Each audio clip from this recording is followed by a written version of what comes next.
자, 노아 홍수 심판 이후에 이제 새로운 세계가 펼쳐졌습니다. 모든 것이 다 물을 통해서 다 썰려가 버렸습니다. 이제 노아가 다시 땅을 개간해야 되고 다시 심어야 되는 그런 상황이 됐죠. 그래서 이제 첫 농사 이후에, 특별히 고대 근동에서는 물이 귀했기 때문에 포도를 많이 심었고요. 포도 열매를 통해서 포도주를 만들어서 그것을 그 당시에 물이 음료가 귀한 그 당시에 그것을 음료 삼아 마셨다고 마신 경우들이 있다고 합니다. 그런데 음료로 마셨다고 할지라도 포도주나 알코올에 술에 취하라는 구절은 없어요. 성경은 술 취하지 마라. 잠언 23장 20절에서 21절 또 그렇고요. 이사야서 28장 7절에도 나와 있고 사무엘하 16장 2절도 보면 이렇게 포도주를 과도하게 섭취하지 말라고 이렇게 나와 있어요. 그런데 이 노아가 포도주를 과도하게 섭취한 겁니다. 그런데 이 노아가 포도주를 과도하게 섭취한 거 거기서 끝난 게 아니라 옷을 다 술에 취해서 옷을 다 벗어버리고 벌거벗은 모습으로 자고 있는 겁니다. 이것을 둘째 아들 함이 그것을 보고 아주 처음 보는 광경으로 생각하고요. 그 다음에 오랫동안 그것을 보고 또 첫째, 셋째 아들들에게 그 사실을 알렸습니다. 근데 이것이 둘째 아들의 눈에 이 광경이 흥미로웠다는 것은 노아가 평상시에 이렇게 반복적으로 이런 행위를 보이지는 않았다는 것을 우리가 상황적으로 유추해 볼 수 있겠죠. 그런데 첫째, 셋째 셈과 야벳이요, 그 둘째 함의 보고를 받고 아버지의 허물을 보질 않습니다. 뒤돌아서서 옷을 가지고 와서 뒷걸음질 쳐서 아버지의 벗은 몸에 그걸 가려줍니다. 그러고 나서 이제 노아가 술에서 깨은 이후에 일어났던 상황들을 파악을 하게 된 거죠. 그래서 둘째 아들 함에게는요 아주 저주를 해버립니다. 너는 형제들의 종이 될 것이다, 이렇게 저주를 해버려요. 그리고 첫째, 셋째는 엄청나게 축복을 합니다.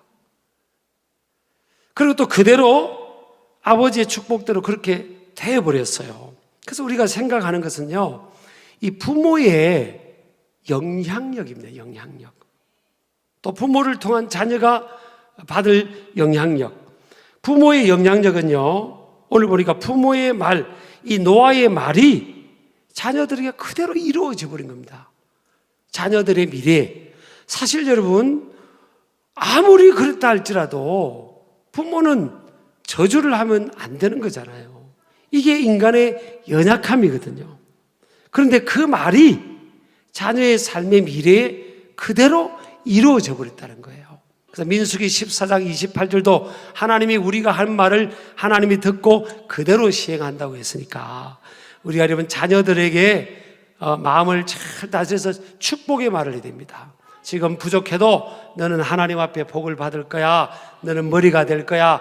내가 너희들을 위해서 기도한 게 얼마나 많은데, 너희들을 위해서 심은 게 얼마나 많은데, 너희들의 삶이 너희들이 부족해도 복을 받을 거다.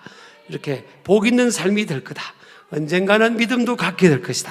이렇게 여러분 축복의 말을 하시길 축복합니다. 자, 부모를 대하는 자녀의 삶의 태도와 행위로 인해서 또 어떻게 됩니까? 영향을 받습니다. 셈과 야벳은 부모의 허물을 가려줘가지고 복을 받게 되고요. 함은 또 그로 인해서 안 좋은 영향을 받게 되죠. 또 우리가 한 가지 생각할 것은요, 연약성입니다. 부모도 이렇게 연약한 존재구나. 그 한 예로 노아는 완벽한 사람과 같이 보일 수 있지 않습니까? 그럼에도 불구하고 이 노아는요 정말 술에 취한 모습이고 또 자기의 허물을 덮어주지 않았다고 해서 그 자녀 중에 한 명을 저주하는 모습이고 또 형제 앞에서 세 아들이 있는데 형제 앞에서 다른 형제를 편애한 겁니다. 여러분요, 이게 크게 중요하냐 싶으지만요, 이건 자녀에게는 결정적인 데미지를 주는 겁니다. 여러분, 왜 요셉이 우리가 심리학적으로 또 현상학적으로 우리가 분석해 본다면 왜 요셉이 팔렸습니까? 물론 하나님의 섭리와 경륜 가운데 요셉이 이스라엘 민족을 구원하기 위해서 먼저 애굽의 노예로 팔린 차원이지만 우리가 심리학적 현상적으로 본다면요, 아버지가 12아들들이 있는데 베냐민이 태어나기 전에는 11명의 아들들이잖아요. 그런데 자기가 사랑하는 여인 라헬이 사이에서 태어난 아들이 요셉이거든요. 그 요셉을 더 마음이 간 거예요. 자기가 사랑하는 여인의 아들이니까. 그렇게 간 겁니다. 그러니까 요셉한테는요, 채색 옷을 입혔다 그랬어요. 채색 옷은 비단옷입니다. 비단옷. 이 사람이 온전히 성숙하지 못해서 그럴 수 있어요. 어떻게 살아가다 보면 어떤 사람에게 마음이 갈 때가 있잖아요.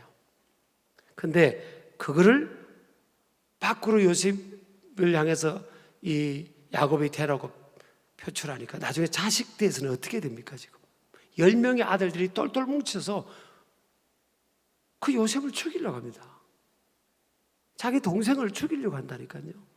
그러니까 꼭 저는요, 눈사람과 같구나. 눈사람이 조그마한 것을 우리 때 굴리지만 이게 다음 때 가서 계속 굴리면 커지지 않습니까?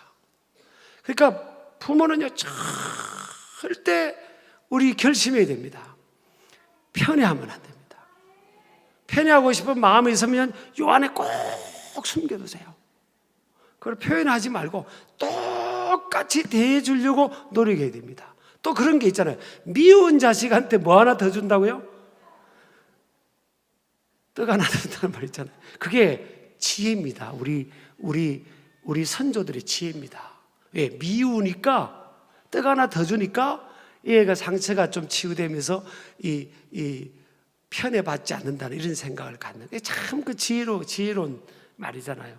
그렇게 해야 되는데 이 노아조차도 믿음의 사람이고요, 이 대단한 믿음의 거인인 줄 알았던 이 노아도요, 술에 깨가지고 자녀를 저주해버립니다. 그러니까 술 먹어서 그렇습니다. 술 먹어서. 그래서 하나님이 술 드시지 말라고 한 거예요. 술 먹지 말라고, 술 취하지 말라고. 제가 한두 잔 드셨다고 해서 지옥 간다는 걸 안 해요. 여기에 굉장히 또 은혜를 받습니다, 지금. 그러니까 술 취하니까 이렇게 실수를 하는 겁니다. 여러분, 어떻게 자녀가 그렇게 철없는 자녀가 그랬다는 듯이 저주를 해버리면 안 되잖아요. 자, 이처럼요, 왜 하나님께서 노아를 이렇게 예를 들었을까? 이렇게 자식이 볼 때는 부모님이 슈퍼맨으로 보이고 슈퍼우먼으로 보이지 않습니까? 근데 부모도 죄인입니다. 로마서 3장 23절 24절에 보면 모든 사람이 죄를 범하였음에 하나님의 영광에 이르지 못했다. 모든 사람이 뭘 범했다고요? 죄를 범했어요. 죄를 범했습니다. 그러니까 이 모든 사람 안에는 부모도 들어가고 저도 들어가고 여러분도 들어가고 우리 자녀들도 들어가고 다 들어가요.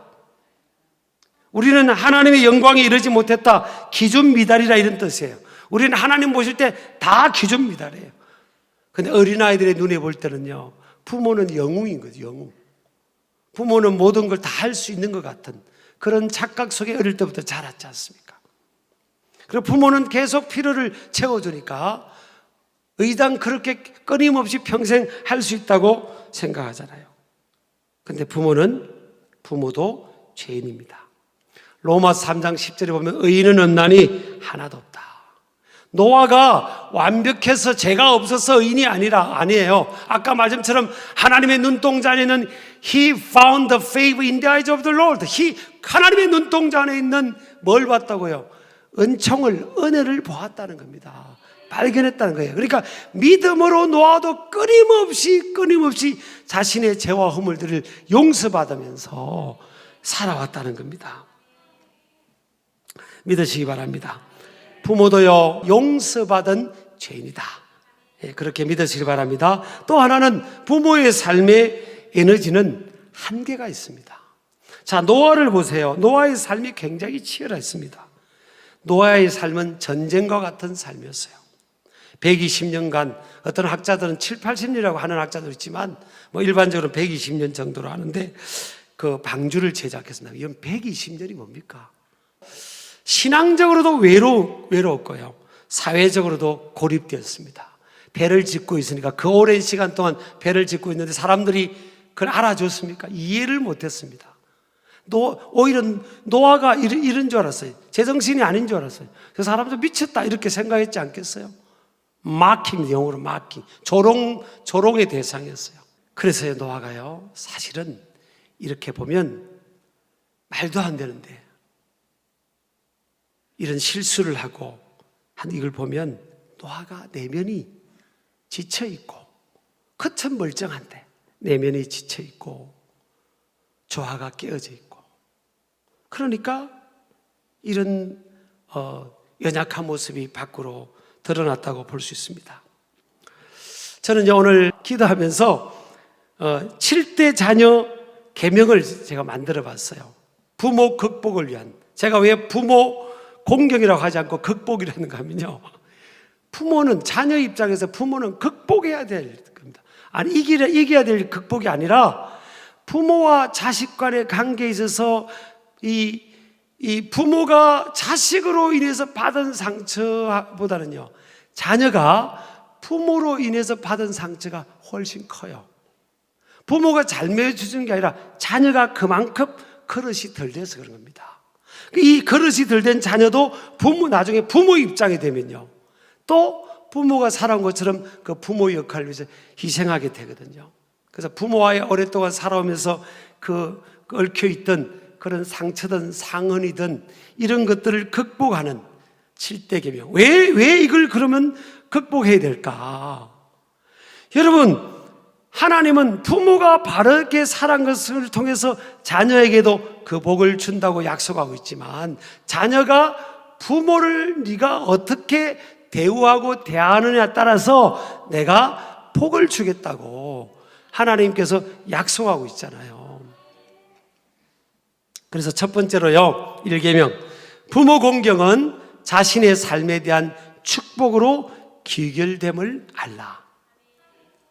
에베소서 6장 1절에서 3절 보면, 자녀들아 주 안에서 너희 부모에게 순종하라. 이것이 옳으니라. 내 아버지와 어머니를 공경하라. 이것은 약속이 있는 첫 계명이니 이로써 내가 잘되고 땅에서 장수하리라.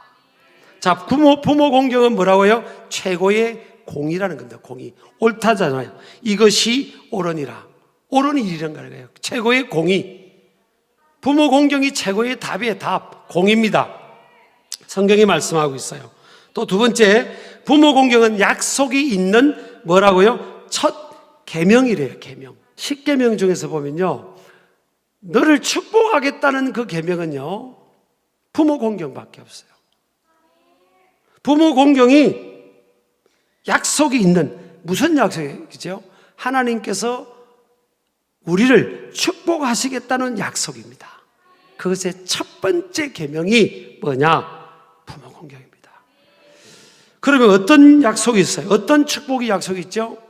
간단하게 우리 말씀이 있지 않습니까? 3절에 내가 잘되고 땅에서 장수하라. 이로써 앞에 걸 해야 된다는 거예요. 이로서는 앞에 게 뭐예요? 부모 공경, 부모 순종, 이것을 통해서 네가 잘되고 땅에서 장수하리라. 잘되고 장수한다는 거예요. 여러분, 부모는 두 번째요, 연약한 존재임을 인식하자. 아까 말했지 않습니까?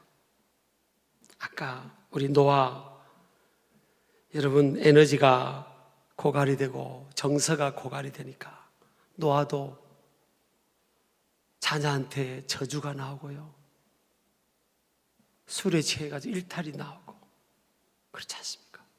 여러분, 엘리야라는 위대한 하나님의 선지자도 로뎀나무 그늘 아래에서요, 엘리야가 그 위대한 믿음의 영웅이 뭐라고 고백합니까? 하나님, 나 죽여주세요. 나 이제 살고 싶지 않아요. 번아웃이 와가지고요, 고갈이 와가지고 나 살고 싶지 않다고, 죽고 싶다고.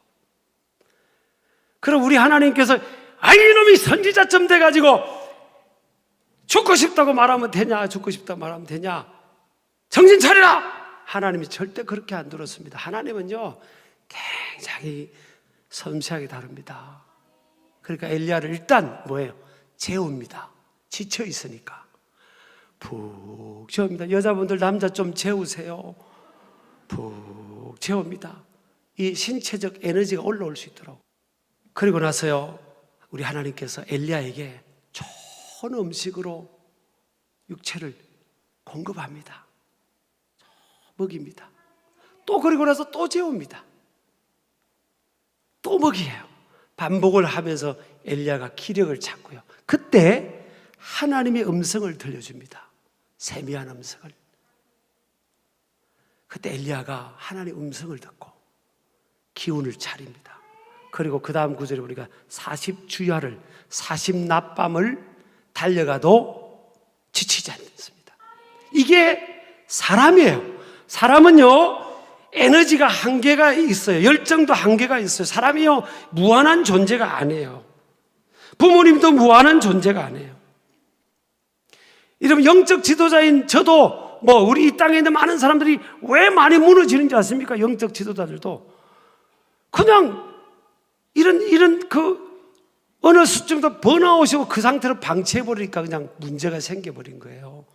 내면의 질서가 무너지면요, 나중에 일탈이 일어나든지 육체적으로 문제가 터져버리든지 그렇게 되는 겁니다. 그러니까 저도 끝까지 롱런해야 되니까 조심하고 제 내면의 질서가 무너지지 않도록, 또 하나님이 정해주신 루틴에서 내가 벗어나지 않도록 그렇게 몸부림을 치고 있습니다. 부모는요, 죄인임을 인식해야 됩니다. 부모도 죄인입니다.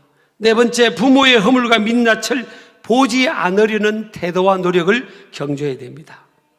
셈과 야봇은 안 봤어요. 그런데 함은요, 그 아비의 하체를 보았다. 히브리어로 와야르라는 단어인데, 이거는 무의식적으로 봤다는 게 아니에요. 영어로 하면 글림스가 아니에요. 언뜻 봤다 이게 아니에요. 흥미를 갖고 주목해 보았다는 뜻입니다. 그러니까 아이고 아버님이 저 누워 계시네, 이렇게 게 아니고 그냥 이렇게 봤다는 거예요. 여러분, 이건요, 자기를 시험 들게 하는 겁니다. 아버지의 허물, 어머니의 허물, 부모의 허물을 이렇게 보는 게 아니에요. 부모의 허물을 가능하면 안 보는 겁니다. 안 봐야 되는 거예요. 그게 복입니다. 복. 다섯 번째, 부모로부터 받은 상처의 무게보다 부모로부터 받은 사랑과 유산의 크기를 헤아려보자. 유산을 돈이나 집이나 이거로 생각하지 말고 영어로 하면 레거시입니다. 레거시. 부모로부터 내가 받은 게 뭘까? 부모님이 신앙생활 하는 분들은요, 신앙을 받은 거죠. 이게 제일 큰 겁니다. 사실은 영생을 받았으니까. 두 번째는 양육과 보호를 받은 거죠. 요즘 못된 부모가 있어서 자식 양육하는 걸 포기한 부모들이 얼마나 많습니까? 보호를 포기한 부모들 많거든요. 그 다음에 존재의 선택이죠. 얼마나 여러분 부모가 우리 낳는 걸 선택 안 했으면 어떻게 될 뻔했겠어요. 공부할 수 있는 기회도 주셨죠. 또 부모의 단점도 영향을 받을 수 있지만 장점이 있습니다. 사람에게는 장점이 있어요. 장점이 자녀에게 흡수가 되잖아요. 여러분도 가만히 보세요. 우리 아버지가, 어떤 사람은 지혜롭지 못한 사람은 받은 거는 생각 안 하고 안 받은 것만 크게 보는 사람이 있잖아요. 그러니까 부모로부터 받은 걸 보세요.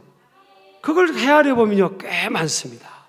그거를 크게 보시기를 주의 이름으로 축복합니다. 그래서 고마운 겁니다, 부모님이. 여섯 번째, 부모를 객관적으로 묵상하라. 이 부모를 우리가 이해하는 것은요, 부모가 자식을 이해하고 품는 것은 자연스러워요. 근데 자식이 부모를 이해하는 것은 결코 자연스럽지 않습니다. 그래서 이 자녀들은요, 부모를 묵상해야 됩니다. 좀 이상하게 들릴지 몰라도 말씀을 묵상하는 거지, 목사님 부모를 왜 묵상해요? 그게 아니라 객관적으로 부모님의 이력이 뭔지를 알아야 됩니다. 부모님은 어떤 분이었을까? 부모님의 부모님은 어떤 분이셨지? 부모님이 자랄 때 환경은 어떠셨을까? 어머님은 어떻고 아버지는 어떻고 집안 정도는 어땠을까? 그의 삶에는 어떤 좋은 일이 있을까, 어떤 아픔이 있을까, 이런 것들을 쭉 묵상해야 됩니다. 그래서 우리 아버지가, 우리 엄마가 오늘날 이런 모습으로 형성됐구나. 이런 모습으로 그래서 저런 행동도 하시고 저런 말씀도 하시는구나. 이제 좀 이해가 될 것 같아. 한번 해보세요. 시작. 이해가 되는 거예요. 이해가 되는 겁니다. 그래, 내가 그러니까 이해가 되네. 그래, 이해가 되네. 그래, 내가 이해해야지. 우리 아버님, 우리 어머니 이해해야지. 이렇게 되는 거예요. 그래서 여러분, 부모로부터 자녀가 이해를 받고 사랑을 받는 것뿐만 아니라 부모는 뭐예요? 마지막에 이해와 긍휼이 필요한 존재입니다. 부모도 이해와 긍휼이 필요해요. 사람은 이해받을 때 회복되고요, 치유를 경험하게 되는 줄을 믿습니다. 그래서 부모도 이해가 필요한 존재다. 부모도 긍휼의 대상이다. 다윗은요, 사울 왕에게 막 쫓겨다녔잖아요. 여러분, 이게 그냥 쫓겨다녔다, 남의 이야기는 크게 안 들립니다. 쉽게 말하면 3,000명의 군인들을 풀어가지고 다윗을 잡아 죽이라고 한 거 아닙니까? 여러분, 두 다리 뻗고 잠을 잘 수 있겠어요? 너무나 급박한 상황입니다. 그런데도 다윗이 부모님을 챙깁니다. 부모님을 모시고 떠나요. 자기 한 몸 도망갈 때 자기 한 몸으로 도망 다녀야 더 용이한데도 부모님을 챙깁니다. 부모님을 모시고 떠나서 이웃나라 왕에게 부탁을 합니다. 급박한 상황에서 부모님을 챙기는구나. 그러니까 맞잖아요. 복을 받지 않습니까? 여러분, 제가 말씀드렸잖아요. 자녀가 부모 생각하면, 여러분, 저는 부모 입장이기도 하고 자녀 입장이기도 한데, 자녀가 부모를 생각할 때는요, 자녀와 부모의 관계에서는 자녀는 상처를 크게 보는 그런 경향이 있어요. 부모가 자녀를 키울 때 받는 상처는요, 부모는 너무 작게 봅니다. 이런 그 구조입니다, 스트럭처가. 그럼에도 불구하고 우리는 우리 부모님을 좀 묵상하자고요. 그분이 살아오실 때 어려운 시절 전쟁과 같이 살아왔지 않습니까? 우리 자녀들 세대에서 이해하기가 쉽지 않지만요, 깊이 묵상하는 겁니다. 그리고 그래, 내가 우리 부모님 목회해드려야지, 내가 우리 부모님 섬겨드려야지, 그런 마음으로 여러분 잘 감당하면 저분이요 가만히 안 계시겠다는 거예요. 네가 그것만 해도 네가 이 땅에서 잘 되고 내가 장수의 복을 주겠다. 여러분, 롱런해 주시겠다는 거 아닙니까? 얼마나 감사합니까, 여러분? 하나님이 이것도 잘하고 저것도 잘하고 모든 걸 잘해야 네가 복 받는 게 아니라는 거예요. 네가 복 받는 약속이 있는 그 첫 계명이 뭐예요? 부모와 나의 관계라니까요. 그래서 여러분, 이게 제가 말씀드렸잖아요. 자녀가 부모를 극복하는 게 쉽지 않아요. 왜? 자녀니까. 근데 이 자녀가 부모가 되어버리면요, 또 어떤 큰 그릇이 되는 거예요, 자식에게는. 이 구조 속에 우리가 살아가고 있는 겁니다. 네, 저는 성경이 말씀하고 있지 않습니까? 네가 부모를 공경해라. 그러면 네가 이 땅에서 잘 되고 롱런한다. 하나님께서 그렇게 보장해 주시겠다는 거예요.